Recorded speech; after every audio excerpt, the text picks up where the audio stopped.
Tonight starts the Mike Woodson era in Indiana basketball. He had his first coaches show last night, Mike. He just seems so comfortable in this role. He is just relaxed. I had the good fortune of doing a one-on-one with him at Big Ten Media Days. You watch him on his coaches shows, his pressers. He's just relaxed. He's been there, done that, got the T-shirt. Well, exactly, and also the T-shirt says Indiana on it, yeah, and that's important, that's right. Because as badly as things have gone for so many different. Damn, I wish I'd have said that. That would have made that great. You set me up. That's the assist, man. It was a nice dish. The key here is that after so many disappointing endings to coaches' tenures at IU since Bob. They needed to find a way to reconnect to that fan base. If you were going to move on from Archie Miller, there really wasn't any other option than finding a way to reconnect to Bob's history in a very profound way. And so Mike was the ideal person for that moment. Good for him, but better for him is that everything he's done since has been ideal. There have been no missteps in the way he's administered the program, no missteps in the way he has constructed this roster, no missteps apparent in the way that the team has developed. Now, it changes starting tonight because wins and losses become a thing. He will have greater leeway in that area for a while than other coaches have had. Now, I'm not saying that people jumped on Arch his first loss or people jumped on Tom his first loss or whatever. I'm just saying that the first year, however long, Mike will have a easier runway in that sense. I'm not convinced he'll need it because I think, first of all, the schedule was built with much more foresight than previous Indiana schedules have been.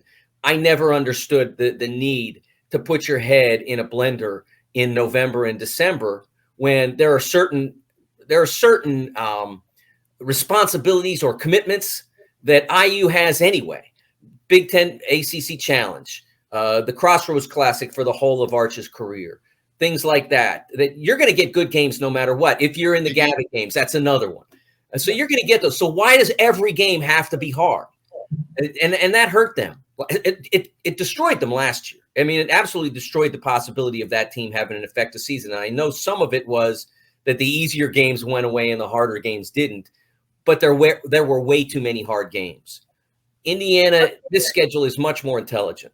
I mean, they did 2 or 3 in North Carolina. It wasn't like they got out of the gates poorly, Mike. I just think that once they got into the Big Ten, you thought it would prepare them for the Big Ten, and it didn't. I think their bigger issues, to me, have always been the Big Ten. I mean, the 2 years that I've been on the beat, they performed pretty well in non-conference.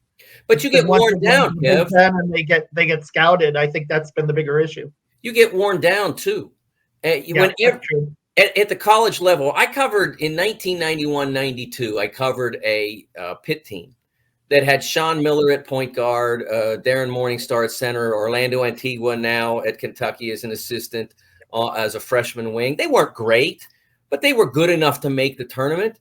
But they played 32 games that year, and I believe 27 were high major. You just get worn out. By the end of the year, they had nothing left. And that because of the strength of the Big Ten last year and the strength of the schedule. And I'm not making excuses for Arch because that's part of the process. But this schedule gives this team a chance to figure out, what are we good at? How do we win? What do we do to try to be better? And okay, we didn't do that well, but we won anyway. So now we'll do that better. And all those things go into it. And then, like I said, you're going to have tough games in non-conference just based on the commitments that you have. They got to play in the Crossroads. They got to play in the ACC Challenge. And IU always gets a more difficult game in the Challenge than maybe I shouldn't say always, but a lot of times gets a more difficult game because they're IU and people watch. And so ESPN puts those matchups together and says, okay, let's give them Carolina, let's give them Duke, but they're not really very good. That's okay. Give them to them anyway. And so that's been a problem for IU as well. But I do think that that this is going to work short term, and I'm convinced it will work long term. But the important thing for now is the short term, and they're going to have losses in the Big Ten because the league, again, especially at the top, is extremely strong. But I think they're going to be able to hang in that very strong middle because they've built a better roster. It makes more sense, and they have built a schedule that allows that roster to find its feet. Yeah, and Mike Woodson is, and I agree with you. Everything he has done has just been relax is the only word that comes to mind. He's not rushed. He just seems prepared as he should be. He's a veteran. He's been in the NBA forever. Was an All-American. He's been there, like I said, and done that. So, but it's his demeanor that I think is actually working in a favor where so many people in the beginning thought that it may be a detriment. It's actually a benefit to these kids, to this team, I think to the program. It's exactly what the program needed, someone that could come in and just calmly put together all the pieces that he has done, like you mentioned as well. And it has been put together almost like a company with the different heads in the right places and the right people doing the right things. And you're only as good as the people that surround you. Kevin, you've been closer to that situation than I, day-to-day basis. What have you seen? From Indiana, I think that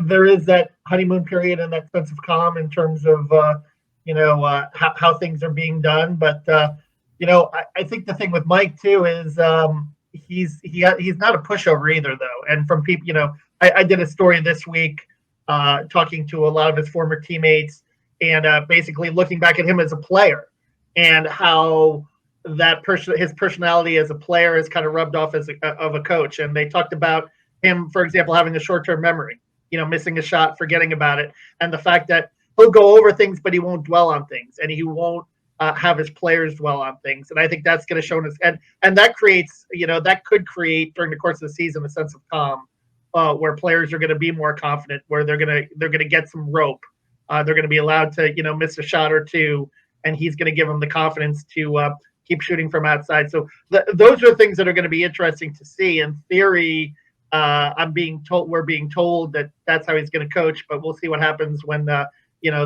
balls start rolling and the shots go up.